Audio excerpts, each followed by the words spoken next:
Lido could become a more dominant ETH staking pool, thanks to Metamask. Lido is a staking pool that allows users to stake Ethereum and monitor their state token balances.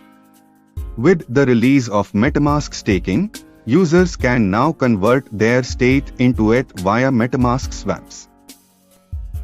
Lido still dominates ETH staking pool with a 29.06% market share.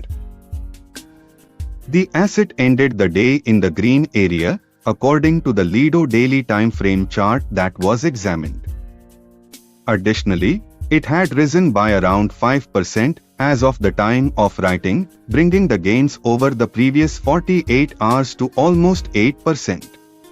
The volume metric for Lido also indicated that Lido had gained momentum recently.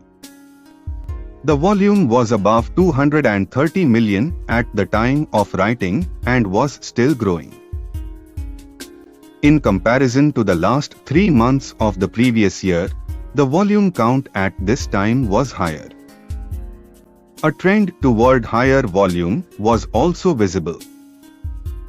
The percentage of weekly active users was another area where Lido was building up impressive numbers. There has been a notable uptick in the metrics reported weekly users. The average weekly increase in new users was also another noticeable development. Lido and Lido investors may witness a real boost in users and value due to Metamask's latest move.